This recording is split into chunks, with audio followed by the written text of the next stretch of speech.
Welcome back. Welcome back, family. I'm Renee, I'm Curry. and thank you for listening to Hear Us Out. To our old subscribers, thank you for still sticking with us, hmm and for our new listeners, uh, thank you for hearing us out. Thank you. And on this episode, we are nearing the end. This Right. is, we've talked about, the first two books of Dune. We are Mm-hmm. now on the final Right. book of Dune, the Mm-hmm. final part called Prophet. Right. When we last saw Paul, he and Jessica and his little sister Aaliyah, Right. unborn sister at the time, have all undergone a Transformation. drastic Transformation. transformation, a Mm-hmm. drastic shift in perspective, as all of them begin to understand just a bit more Mm-hmm. about the role they're meant to play, and there isn't much there isn't much happiness in Dune, especially for Paul and Jessica, and you kind of living out the final days of a particular paradigm are all coming to an end, and war, once again, pogrom has come to Dune, you know, genocide has come, the people are being hunted, Paul's being hunted, the freemen are being hunted with renewed vigor as the Beast Raban has taken Yes. over, Yes. you know, and with everything happening here, it's been 2 years since we last checked in with Paul. It's been 2 years Yeah. between the end of Right. this book and the start of this one. Mm-hmm. And before I get too much into it, I just want to read this one chapter that kind of is uh that kind of elucidates all of the things that have been going on Mm-hmm. since we last checked in on Paul, and it is a chapter with the Baron Vladimir Harkonnen. From Our his favorite foe. Right. from his particular perspective, we don't too much hear from him throughout the book. He has his moments, his chapters and stuff Right. where you kind of Mm-hmm. see, him in the background, how he plots and how he maneuvers, you know.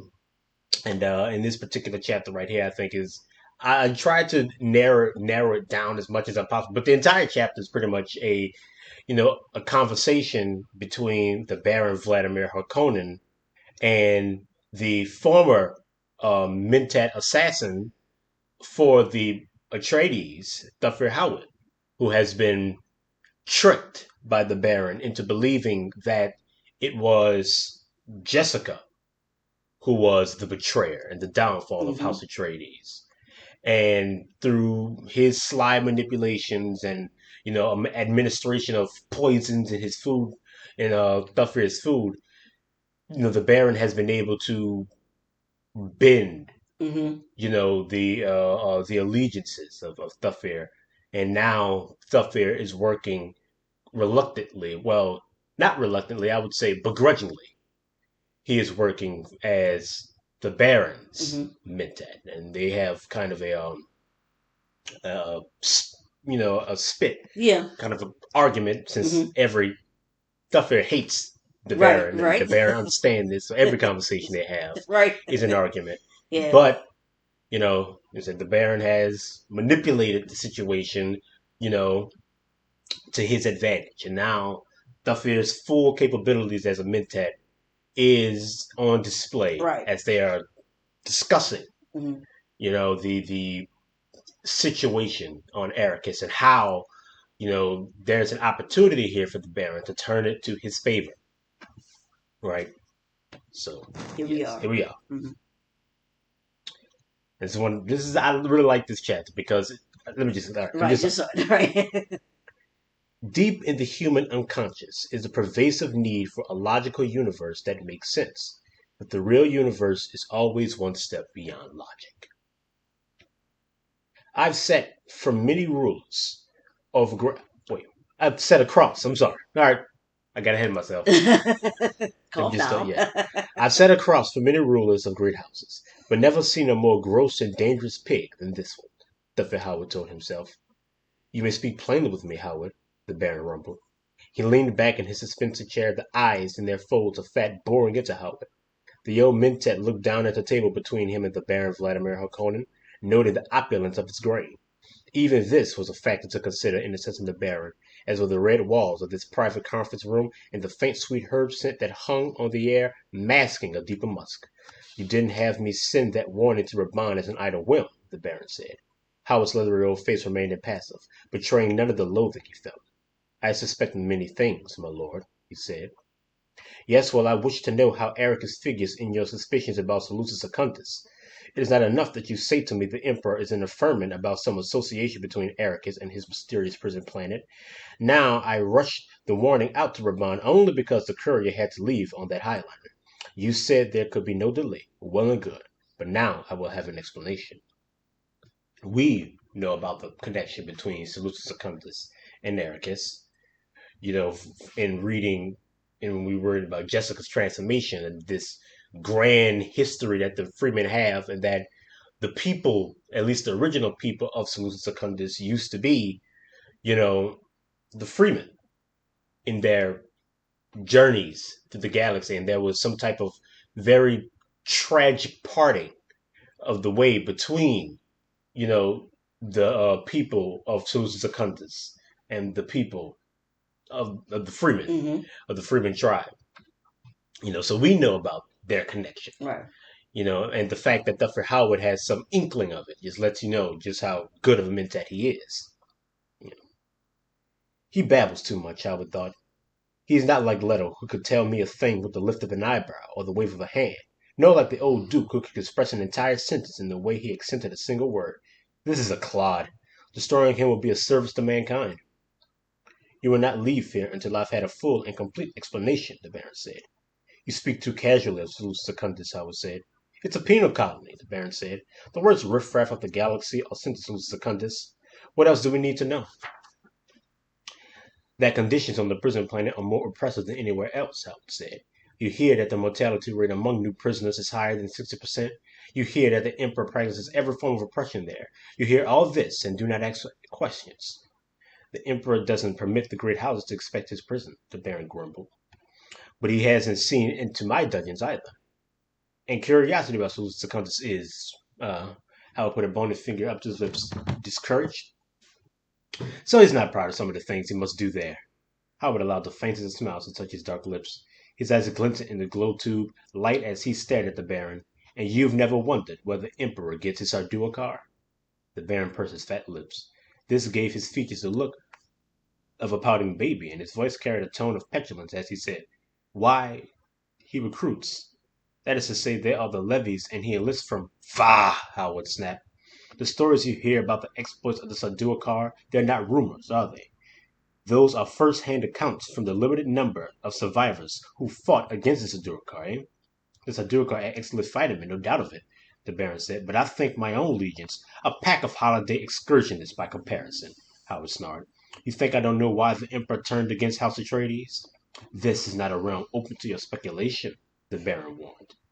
Is it possible that even he doesn't know what motivated the Emperor in this? Howard asked himself. Any area is open to my speculation if it does what you've hired me to do, Howard said. I am a mentat. You do not withhold information or computation lines from a mentat. For a long time the Baron stared at him, then, Say what you must say, mentat. The Padishah Emperor turned against House Atreides because the Duke's war master, Gurney Halleck in Duncan, Idaho, had trained a fighting force, a small fighting force, to within a hair as good as the Sardaukar. Some of them were even better, and the Duke was in a position to enlarge his force, to make it every bit as strong as the Emperor's. The Baron weighed the disclosure then. What has Ericus to do with this? It provides a pool of recruits already conditioned to the bitterest survival training. The Baron shook his head. You mean the Freeman? I mean the Freeman. Ha! Then why warn Raban? There cannot be more than a handful of Freemen left after Sardaukar program and Robin's oppressions. Howard continued to stare at him silently. Not more than a handful, the Baron repeated. Raban killed 6,000 of them last year alone. Still, Howard stared at him. And the year before, it was 9,000, the Baron said. And before they left, the Sardaukar must have accounted for at least 20,000. You know, this is, pointing light at the vision that Paul had when he drank of the waters of life Mm-hmm. and he saw the forces gathering, you know, to attack the freemen. And that's when he had to make his choice. Once again, of shall he be the Muad'Dib? Shall he lead his people, or shall he leave them to face pogrom once more? And now we're beginning to, get an accurate picture of why Mm-hmm. this, genocide was called for. Because, you know, the Padishah Emperor has, some inkling that the Duke Leto, was able to challenge him, not only as, as a leader from a political standpoint, but also from a martial standpoint, that his forces and how, he trained his forces might at some point be enough to actually challenge, the martial power of the Sardaukar and the Emperor's legions. Mm-hmm. This was not a threat that he could abide.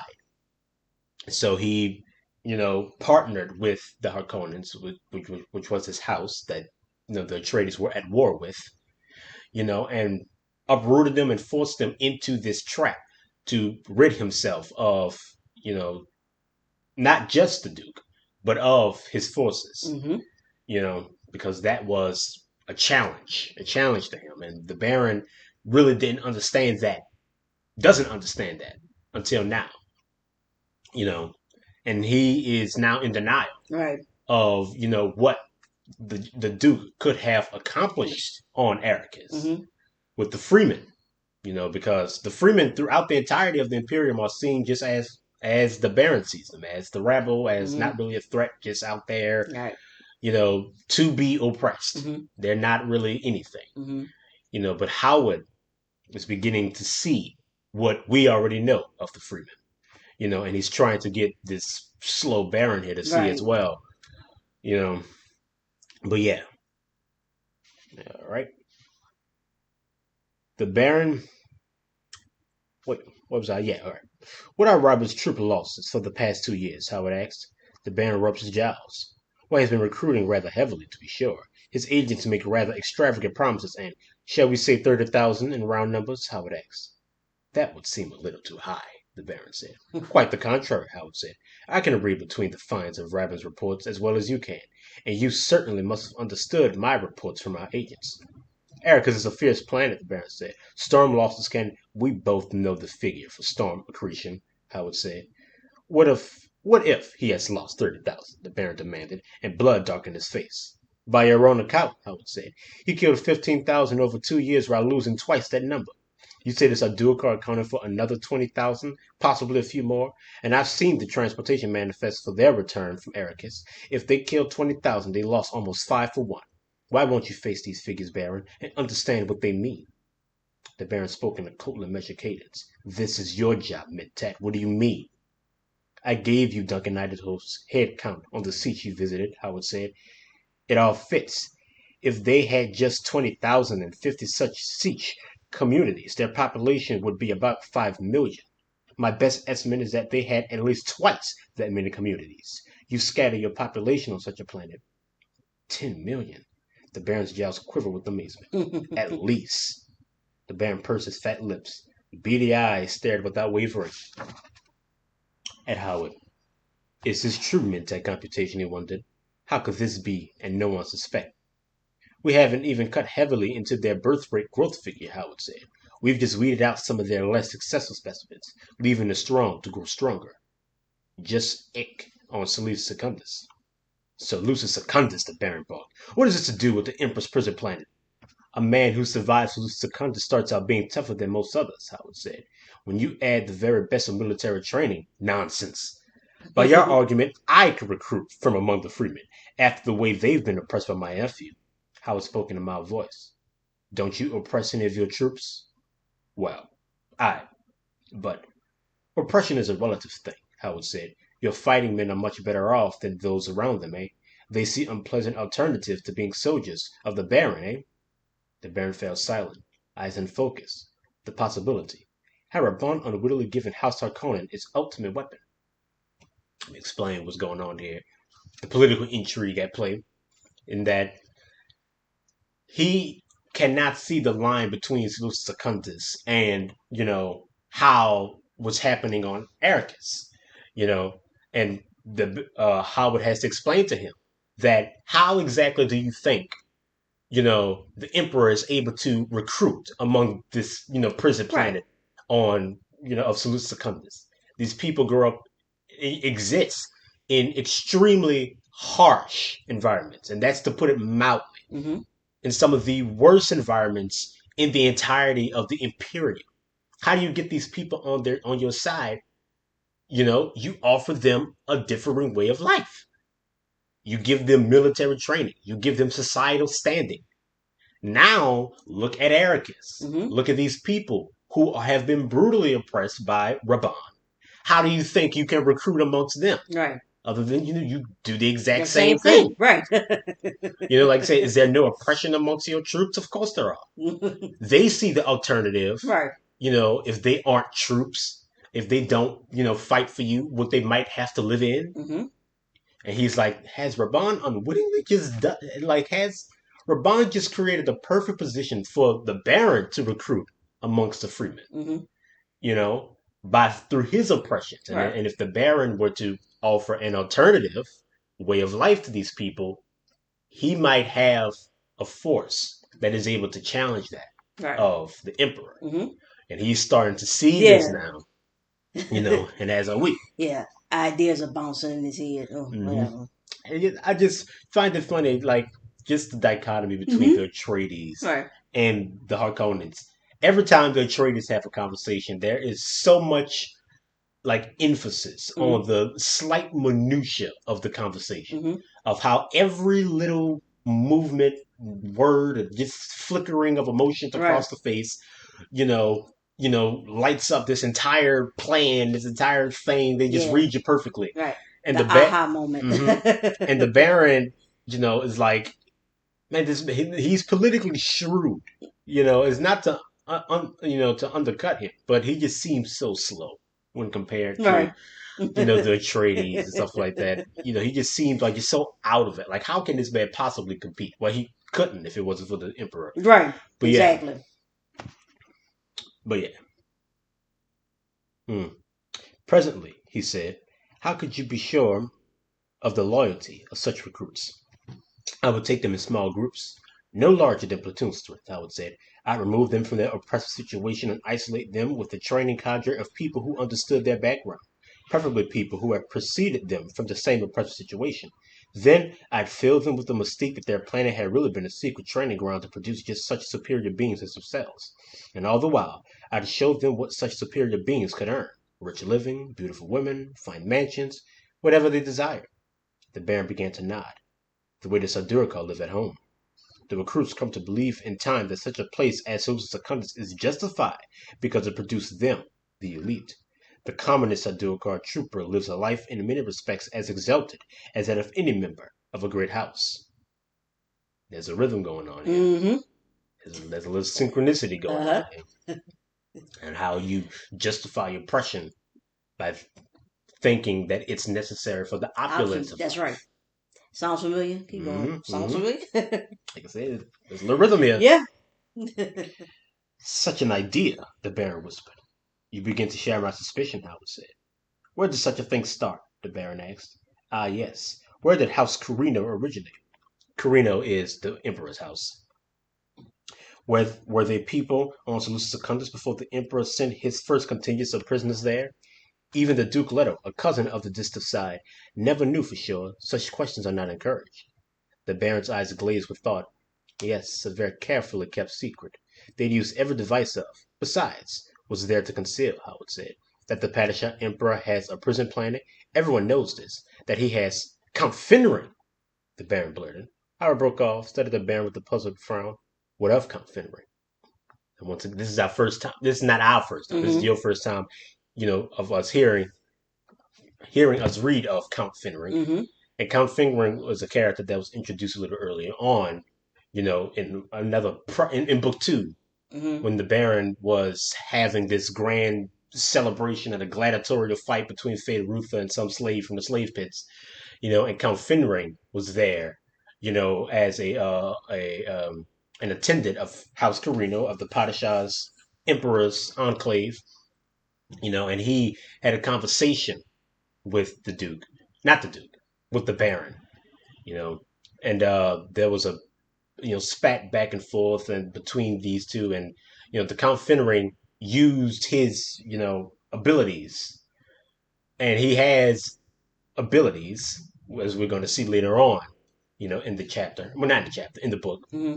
He used his abilities to kind of leverage some type of advantage and kind of squeak out and understand exactly where the Baron uh, Vladimir Harkonnen sits. And he didn't really, the Baron didn't really understand that. Not until now, Now, as right. we'll see. At my nephew's birthday several years ago, the Baron said, this imperial popinjay, Count Finneran, came as an official observer and to conclude a business arrangement between the Emperor and myself. Mm. So, during one of our conversations, I believe, I said something about making a prison planet of Arrakis. Finneran, what did you say exactly? Howard asked. Exactly. That was quite a while ago when, my Lord Baron, if you wish to make the best use of my services, you must give me adequate information. Wasn't this conversation recorded? The Baron's face darkened with anger. You're as bad as Peter. I don't like these. Peter is no longer with you, my lord, Howard said.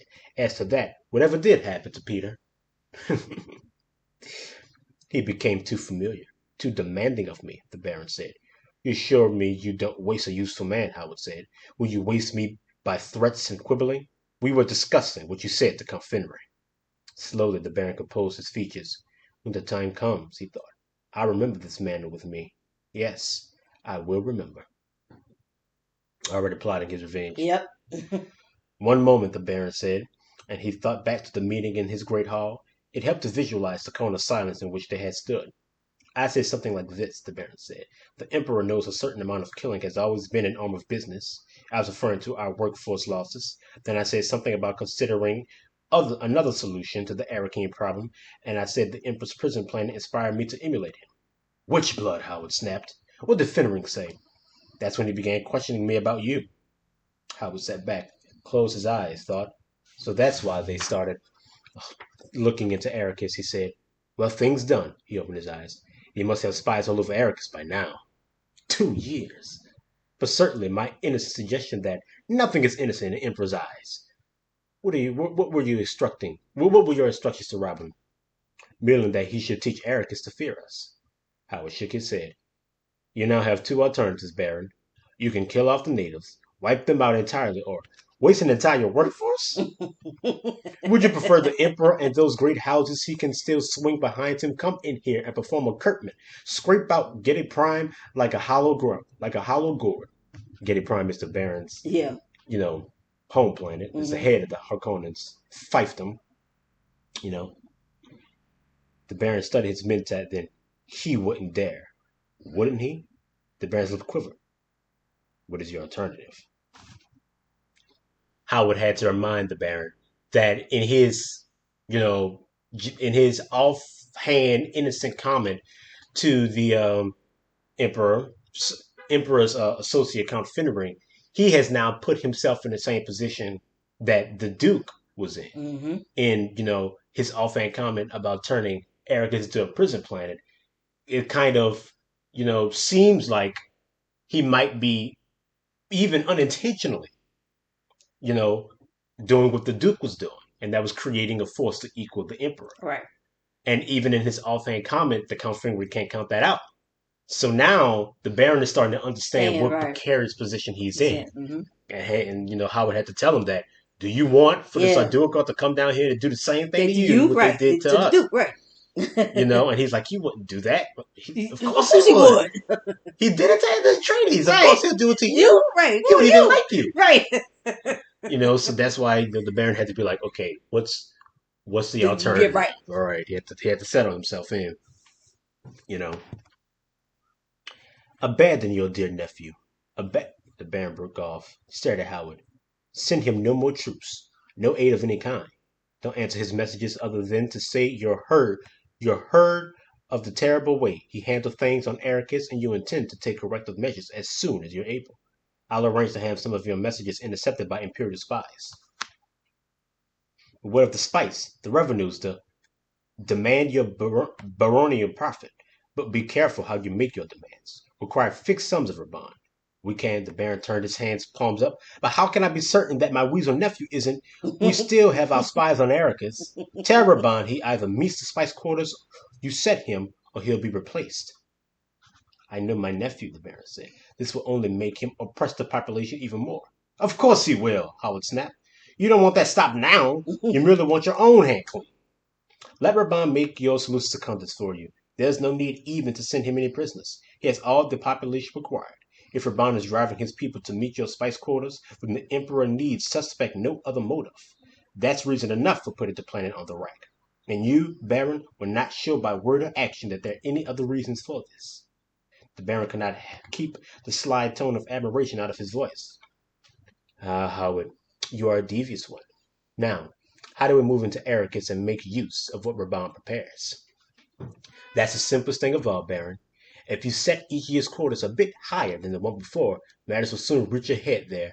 Production will drop off. You can remove Raban and take over yourself to correct the mess.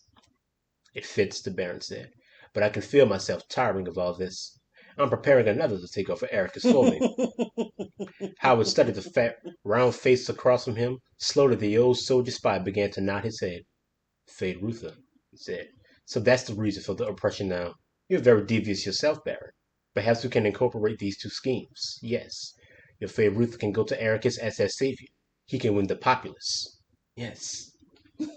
The Baron smiled, and behind his smile he asked himself, now, how does this fit in with Howard's personal scheming? And Howard, seeing that he was dismissed, arose and left the red-walled room. As he walked, he could not put down the disturbing unknowns that cropped into every computation about Arrakis, this new religious leader that Gurney Halleck hinted at from his hiding place among the smugglers, this Muad'Dib. Perhaps I should not have told the Baron to let this religion flourish where it will, even among the folk of Pine and Graben, he told himself. But it's well known that repression makes a religion flourish.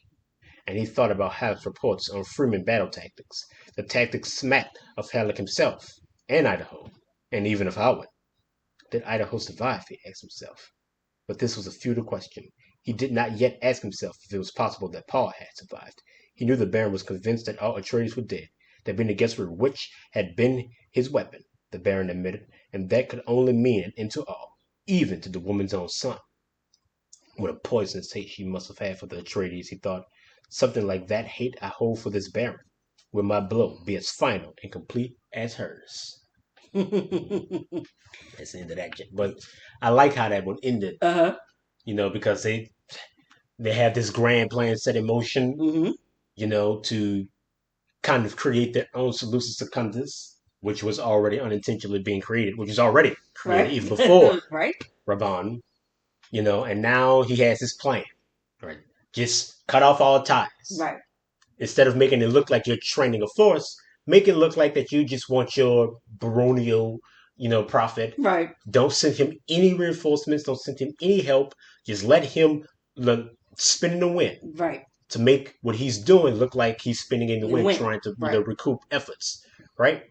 And once that's done, you just simply walk in to replace him with your own person, and then you can quietly, hopefully, build up your forces here on Arrakis before the Emperor takes initiative and completely wipes you out. Yeah. And then you may have something to combat him with. And in doing that, that's a good plan. Maybe not me, maybe Favorite, because he's already planning to replace, his nephew with his younger nephew. Right. It's like, all right. Howard is like, all right, there might be some room for both of these little schemes here. Right. But even Howard is taken aback, and it's like, but there's also this unaccounted for factor of this Muad'Dib, this new religious fervor taking hold in the Freemen. And he's like, I don't really know what to make of it. Right. Because these people are fighting, in a way that is indicative of himself and of Gurney Halleck and of the Atreides. Right. And he's like, maybe Duncan Idaho is still alive. Right. He can't even begin to consider if Paul is still alive. Right. There's no way as far as he's concerned. Right. And, because he's blinded by his hate for the Baron Mm-hmm. and his want for revenge on the Baron, and Mm-hmm. he already has suspicions about Jessica, and so he Right. just already plays into his thing. But yeah, and I was because we saw in the last chapter, not in Mm-hmm. the last, but in the Right. last chapter Part two. for part two, Right. that Jessica and Paul were going to begin to teach their weirding way Mm-hmm. to the Freeman. Right. And now you see, exactly the role Paul has been playing. That if he, did not take up his role, play up his part as the Muad'Dib, as Eliza Nagaib, then the fight would still be a hell of a fight Mm-hmm. on that. But they would not. There no way that you would begin to Right. to see these people as an equal or maybe even superior force Mm-hmm. to the Do Sardaukar. cards. Right. It'll still be a hell of a fight, but the Sardaukar would not have lost you Right. know 30 Thousand. thirty Right. thousand men Right. you know trying to having to suffer this Pyrrhic victory Mm-hmm. almost. And that's the hand of Muad'Dib there. That he's beginning to suspect. He is trying to and trying. He's beginning to see that you could try to replace Raban with Fade Ruther and have him be this hero amongst the people, but the people already have a hero. Right. And so Let's see how the this walls are works. closing in. Right. Right. But yeah, I thought it was good to read that to get a lay of the land on Mm-hmm. Arrakis, just from this conversation between the Baron and the Duke. And in that, you also start to see once again the Baron and Mm-hmm. the differences between House Harkonnen and House Atreides Right. and how they do business. At the Mm-hmm. Baron, there's this mutual hatred between the Baron and Howard. But there also is this strong, such there's such a strong hatred between them that the Baron is able to manipulate it Right. to have the Howard working for him, which is much, as we've seen earlier, much different on how the Atreides do business, and how when we saw with the conversation between Liet Keynes and Paul that they curry in loyalty and Right. in loyalty and respect. Mm-hmm. That there is no fear, Right. no No hatred fear. Correct. Mm-hmm. amongst those companions, and that's why the Atreides were able to you know Manu- create such a yeah, force and maneuver in the way that they they were did. able to. Mm-hmm. And you see exactly why the Baron was so ill-equipped to take on House Right. Atreides. With the prowess of Howard and the martial force of Gurney Halleck and Duncan Idaho, all being led by the optimal leader in Duke Leto. Mm-hmm. There really was nothing that he could do, Mm-hmm. you know. But the Duke Leto was so good, the House Atreides was so good that it became a threat Mm-hmm. to the Emperor himself. Right. And I just love the dichotomy in that. Mm-hmm. That you have this whole political game being played while the entire galaxy is being shifted by this one figure of the Muad'Dib. Mm-hmm. And we are if you read the book, then everything that they're talking about you already know. Because Paul already knows it. Right. And how he's laid it out time and time again with all Mm-hmm. his visions, all his you know, everything that he has seen is all coming to light. Mm-hmm. And again, you see it reverberated. You just see there's just no hope. Mm-hmm. Paul is fighting as hard as he possibly can, to stem the tide. But like I said, It's rolling it's downhill. rolling downhill. Downhill. Yeah. How can you deny these people That's justice? right. It's genocide or jihad. And now you're starting to understand that these things are one and the same. Yeah. And Paul is in the middle of it. And the forces are rallying once again. And the Harkonnens are coming. The Sardaukar are coming. Mm-hmm. And, this fight between them isn't over. And now Paul is the one figure that might be able to fix all of this. And we're going to see exactly how he does that. Because now Paul is the Muad'Dib. Yes, he's full fledged. He's Yeah. full Right. fledged, Mm-hmm. the Muad'Dib. He's the man. Mm-hmm. Right. And he's the one leading, he's the one making all the battle plans. And you start to see his position throughout the chapter, throughout this part of the book, Yeah, the third part of the the book. third part of the book. You Mm-hmm. actually start to see him play up his role as Mm-hmm. the Muad'Dib. Because if he wants to stop it, he has to lead it. He has to be able to stop it. Right. So he has to be the Muad'Dib. Yeah, and so Paul is maybe like what, 17 years old now? 18 18, at I this think. point. He has a son Yeah, yeah, with Johnny, yeah, yeah. Leto the second, Right. named after his father. Dollar, right? And all these things. But you're seeing what I really like about this part, is Paul actually begins to lead, Mm-hmm. actually begins to do his thing. And there is no, in any other book, someone taking this position would be like a good thing. It would feel good. Right. You know, you would rally behind him and Mm-hmm. be like, all right, this is the turning point. Right. But it's like this is a requiem nail. Yeah. This is all of this is the calm before the storm. 30,000 people are dead, and that's the calm. That's just the tip of the Iceberg. iceberg Mm-hmm. of what's coming to the Imperium. This is like a funeral procession for everyone, including the fruit. Including just and it's just there's just this pervasive sadness in Paul and in all of the people who are meant to lead and who are Mm-hmm. playing a pivotal role in this. There is no triumph. Right. There's no joy here. There, Right. Mm-hmm. and it's like, Perfect word. No triumph. Right. and it's very sobering and much different from what you would get from anything else that is dealing with this. Mm-hmm. You know. But I think a lot of times, when we talk about, our leaders and we talk about the battles that they, confront, we put them in this light as if it is enjoyment and fulfilling, but it's not. And I think that's the thing that Frank Herbert lays out, so well, in particular dealing with this genocide and jihad, Mm-hmm. is that it's not all the gloria and the romance that people make, these battles and wars out to be. That it does take a toll.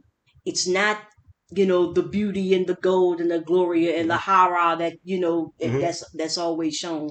And so I like that particular approach, because it reminds me a lot of some of even the letters that a lot of soldiers, used to write back, Mm-hmm. write back home, and they tell you about, a particular war that they're fighting, and how it's not what it's made out to be in the posters and the movies. Mm-hmm. So yeah, So yeah, mm, it's much different. Like I said, mm-hmm, much different from anything else you would read. But now let's check in on Paul. yeah, Let's check in on Paul. And now Paul, like I said, has been the Muad'Dib. He's mm-hmm, been leading, and he's also undergone the final rite to really call himself a freeman, and that right, he has successfully uh, caught and ridden a sandworm. yes, Which yeah, was a big thing because all at the time he was making all these big plans. He was the Moadib, the last Gabe, but he couldn't do this yeah, one simple thing that all freemen could could do. do right. You know, Get a and so sandworm, right? you throughout some of the chapters you see him preparing, and when he starts at the very beginning when we first check in back with Paul because the first two chapters of this Mm-hmm, part is nothing but the Baron and House right, Arcona. right. But so when we first get back with Paul, he is like in this vision state. Mm-hmm, Like, there's so much spice right, on this planet that he can't shut it off. right, That he doesn't even know where he is. Like, he is so high. right. He Basically, is right, so high. right, And he is just like all throughout time, uh, he's seeing everything, and right, he has to center himself like, where am I? right, What is going on? right. He is seeing all these visions. He's seeing Mm-hmm, all of this, like the race consciousness, all of the terrible purpose, everything. mm-hmm, And he has to remind himself, like, because Chani moves, next to him, and like, mm-hmm, okay, all right, I'm in a tent, Chani, right, I'm here to do this test, right. to write a maker, and he does this test, and Uh-huh. he attracts like this. Everything's extra for Paul. He Yes. attracts like this mountain of a sandworm, like this Mm-hmm. gargantuan leviathan, Right. and he is able to Yeah. catch it, even though he's pretty sloppy. Right. Right. Stilgar Yeah. Yeah.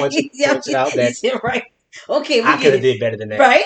Right. you know, but he was able to do it, and Do it right. that's the main thing. Right. And now that he's shown himself to be a full freeman, Mm-hmm. there's this contingent amongst the younger of the freemen who are growing a bit impatient, Mm-hmm. who want Paul to challenge Stilgar Mm-hmm. for complete True. control Right. of the freeman people. And there's this air, between them as the Stilgar kind of knows that Paul is going to challenge him, Mm-hmm. and that this is a fight to the death. Right. We Respect know the we know how we know elders. how that Right. works. Right. So that we know that there's this challenge, and Uh, he knows that he can't beat beat Paul. Paul. Right. He doesn't really even want to. He has too much Respect. respect, Mm-hmm. And or reverence. just Mm-hmm. just for his people, to Right. know that Paul is what they need, Right. and that maybe his time has come. Come. Mm-hmm. But Paul is like, I don't want To do this. Right. because Stilgar is extremely useful, if anything, Yes. and not to mention that he respects this man as a friend. This Right. man saves his life on multiple occasions. Right. He doesn't want to just kill him, and he Yeah. doesn't want to do Do that. that. Right. But he's being pushed into it by this The young younger crew. Yeah. contingent who was like they're ready. They've been fighting the Harkonnens. Right. They've had unprecedented victories against the Harkonnen and the Mm-hmm. Sardaukar, and they're like, "This is it. Is it? We're ready. We're We ready. want Right. it. Move on. Paul, take Right. control. So, right. This is it." Yeah. You see them. They're going on what they call Razi, Mm-hmm. Razzia, Mm-hmm. Razia, Yeah. Razia, Right. which is just raids. Right. They're raiding Yeah, they just go Harkonnen right. plants. They're Right. raiding Sardaukar, just raids. Yep. They're like, Everybody getting this work. yeah, they're just casually doing it. They're like, we're going to go on Right. a Razzia down here, and then go meet up with your son over Right. here. Like that's where they at. They have Right. such an advantage in this fight Mm-hmm. with the Harkonnens Right. that they're like, okay, this is it. This is Right. time. Right. There's this fervor around Paul, and he knows, like so he's going to try to pull this thing here. Even Jessica knows, because Jessica gets told, Yeah. by the women. Right. And also in the Jessica chapter, you see a bit of Aaliyah, who's Mhm. only 2 years old, but has the mind of a. Yes, because she's She has all this information. nation, right? Because she She's went through been that transformation she's as pre-born. well. Right. She went through the transformation with her mother. Mm-hmm. So you see a little bit of her, and you see as Jessica gets word that they're going to try to force your son to challenge Stilgar for control Right. of the Freeman. They're going to call him a coward if he doesn't, and all this stuff. And he's Right. like, and Jessica like, all right, get the people, get the ready. We about Right. to go. Right. We need to stop this, Right. because we can't keep killing off the best of us, Right. and thinking that we're going to be able to get somewhere. Right. So Paul and Jessica and Stilgar all put together this scheme, Mm-hmm. this little scheme to hopefully dissuade, Right. the crew, the young crew, the the youngins, Freeman, right? yeah, from wanting him to do this. So yeah, and this whole thing, and this is like I said, Paul is playing. This is like a Lawrence of Arabia type moment, like when Lawrence has to play up being Lawrence of Arabia, Right. to get the people to move the way he wants them to move, Right. and Paul has to do just that. Right. So this is him as the Muad'Dib. Right. This is Lisan al Gaib speaking. Right. Take that stance, Irv. Right. So yeah.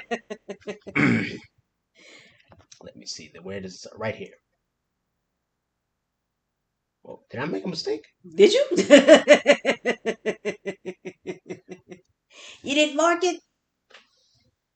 Yes. No. Maybe. Oh, I marked the end. I marked the ending. You marked the end of See, it. that's Okay. why. All right. See, I did. I took my notes. Right. It said page 454, but that's after 451. So Okay, all right. that's the end. Okay. Well, Of the it's right. It's conversation. right. It's Right at the beginning, right beginning. there. Right at the beginning. All right. Cool. We're good. We're I good. just had the wrong part there. All We right. good. We're good. All right. It's time, he said, and passed the message cylinder to him. One of Paul's companions, bolder than the others, glanced across at Stilgar, said, "Are you going to call him out, Muad'Dib? Now's the time for sure. They'll think you a coward if you Who dares call me coward? Paul demanded. His hand flashed as his cries knife hilt. Vacant silence came over the group, spreading out into the crowd. There's work to do, Paul said as the man drew back from him. Paul turned away, shouldered through the crowd to the ledge, leaped lightly up to it, and faced the people. Do it! Someone shrieked. Murmurs and whispers arose behind the shriek. Paul waited for silence. It came slowly amidst scattering shufflings and coughs. When it was quiet in the cavern, Paul lifted his chin, spoke in a voice that carried to the farthest corners. You are tired of waiting, Paul said. Again he waited while the cries of response died out. Indeed, they are tired of waiting, Paul thought. He hefted the message cylinder, thinking of what it contained. His mother had showed it to him, explaining how it had been taken from a Harkonnen courier. The message was explicit.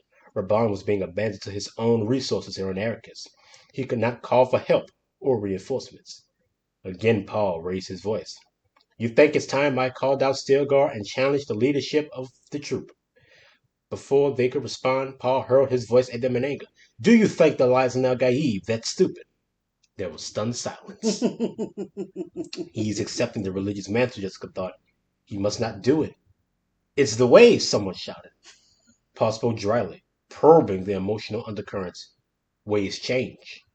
An angry voice lifted from a corner of the cavern. We'll say what's to change. There were scattered shouts of agreement through the throng. As you wish, Paul said, and Jessica heard the subtle intonations as he used the powers of voice she had taught him. You will say, he agreed, but first you will hear my say. Stilgar moved along the ledge, his bearded face impassive. This is the way too, he said. The voice of any freeman may be heard in council. Paul Muad'Dib is a freeman. The good of the tribe. That is the most important thing, eh? Paul asked. Still, with that flat voiced dignity, Stilgar said, Thus our steps are guided. All right, Paul said. Then who rules this troop of our tribe? And who rules all the tribes and troops through the fighting instructors we've trained in the Weirding Way? Paul waited, looking over the head to the throng. No answers came. Presently he said, Does Stilgar rule all this? He says himself that he does not. Do I rule? Even Stilgar does my bidding on occasion, and the sages, the wisest of the wise, listen to me and honor me in council. There was shuffling silence among the crowd. So, Paul said, does my mother rule? He pointed down to Jessica in her black robes of office among them. Stilgar and all the other troop leaders ask her advice in almost every major decision. You know this. But does a Reverend Mother walk the sand or lead a razzia against the Harkonnens? Frowns creased the foreheads of those Paul could see, but still there were angry murmurs. This is a dangerous way to do it, Jessica thought, but she remembered the message cylinder and what it implied, and she saw Paul's intent. Go right to the depth of their uncertainty, dispose of that, and all the rest must follow. No man recognized leadership without the challenge and the combat, Paul said. That's the way, someone shouted. What's our goal? Paul asked. To unseat Raban, the Harkonnen beast, and remake our world into a place where we may raise our families in happiness amidst an abundance of water. Is this our goal? Hard tasks need hard ways, someone shouted. Do you smash your knife before a battle? Paul demanded. I say this as fact, not meaning it as a boastful challenge. There isn't a man here, Stilgar included, who could stand against me in single combat. This is Stilgar's own admission. He knows it. So do you all. Again the angry mutters lifted from the crowd. Many of you have been with me on the practice floor, Paul said. You know this isn't idle boast. I say it because it's fact known to us all, and I'd be foolish not to see it for myself. I began training in these ways earlier than you did, and my teachers were tougher than any you've ever seen. How else do you think I bested Jameis at an age when your boys are still fighting only mock battles? Gotta let them know. Don't play with me. I'm already the leader. Right. I'm already in control. I'm already the one. Right. I don't I have don't to need do this. to do this. Right. You all know I'm the coolest. Right. You all know I'm the baddest. Right. So let's just get it on. Right. move on from Right. this. You know, he's using the voice well, Jessica thought. But that's not enough with these people. They've good insulation against vocal control. He must catch them, also, with logic. So, Paul said, we come to this. He lifted the message cylinder, removed its scrap of tape. This was taken from a Harkonnen courier. Its authenticity is beyond question. It is addressed to Raban. It tells him that his request for new troops is denied, that his spice harvest is far below quota, that he must wring more spice from Arrakis with the people he asks. Stilgar moved up beside Paul. How many of you? See what this means, Paul asked. Stilgar saw it immediately. They're cut off, someone shouted. Paul pushed message and cylinder into his sash. From his neck, he took a braided sugar wire cord and removed the ring from the cord, holding the ring aloft. This was my father's ducal signet, he said. I swore never to wear it again until I was ready to lead my troops over all of Arrakis and claim it as my rightful fief. He put the ring on his finger, clenched his fist. Utter stillness gripped the cavern. Who rules here? Paul asked. He raised his fist. I rule here. I rule on every square inch of Arrakis. This is my ducal fief. Whether the Emperor says yea or nay, he gave it to my father, and it comes to me through my father. Paul lifted himself onto his toes, settled back to his heels. He studied the crowd, feeling their temper. Almost, he thought. There are men here who will hold positions of importance on Arrakis when I claim those imperial rights which are mine, Paul said. Stilgar is one of those men. Not because I wish to bribe him, not out of gratitude, though I'm one of the many here who owe him his life for life. No, but because he's wise and strong, because he governs his troop by his own intelligence, and not just by rules. Do you think me stupid?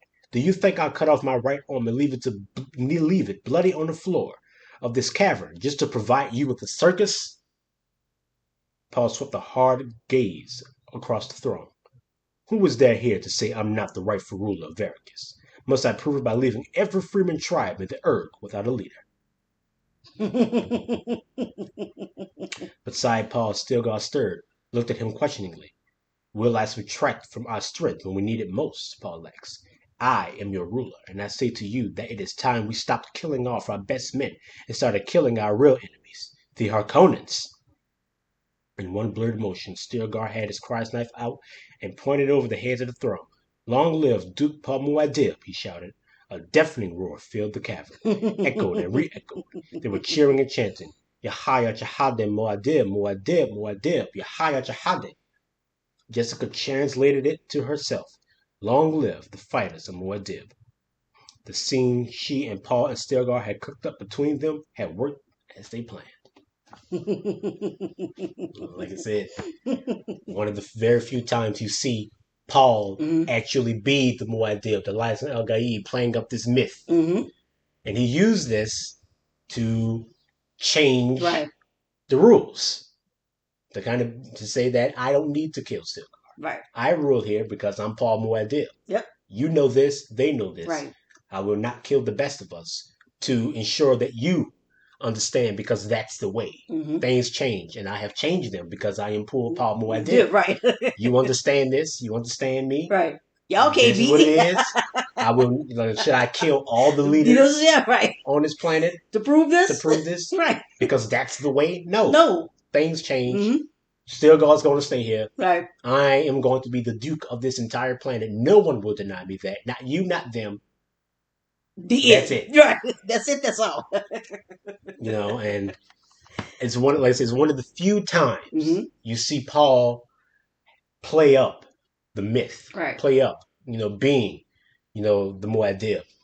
Mm-hmm. I don't know, and it's weird to see that. It's Mm-hmm. weird, to have to, because like he just does not want Right. this. He doesn't want for these people to be caught up.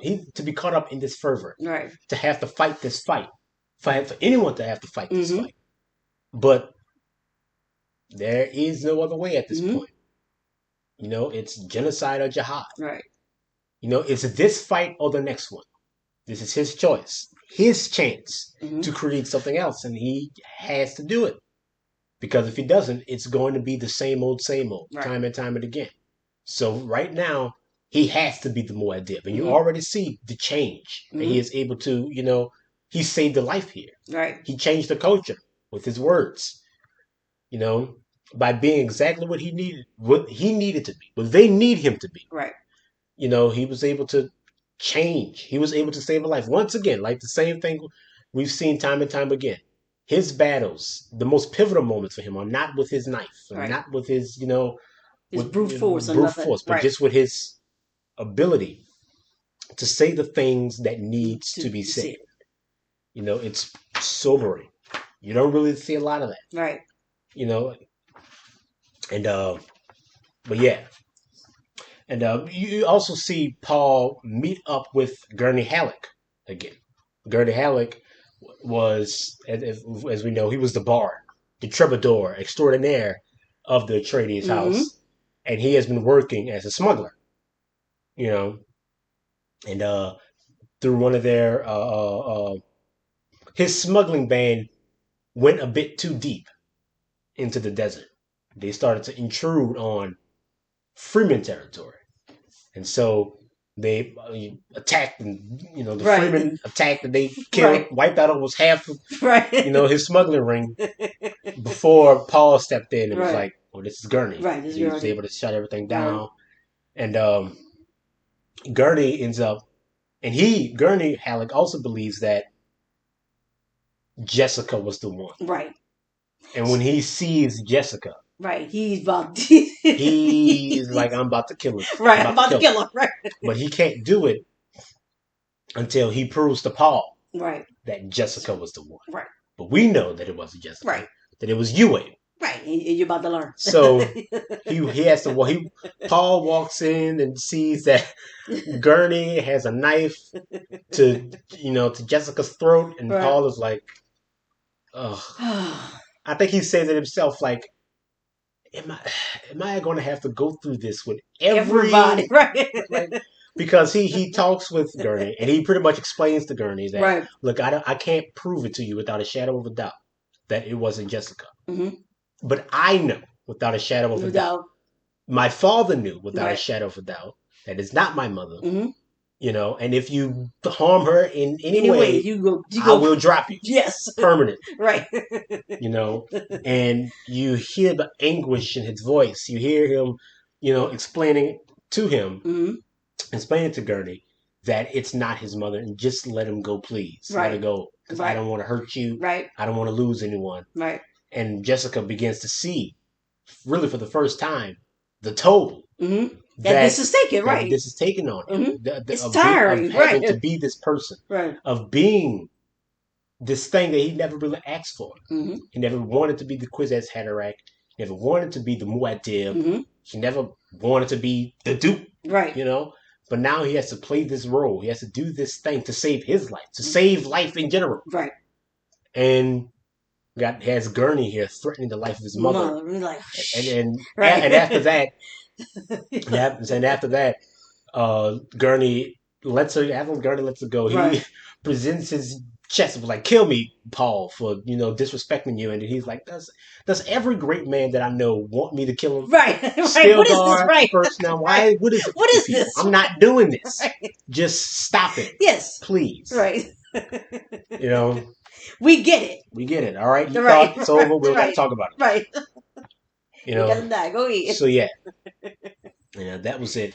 And all of that leads up to this one final part Mm-hmm.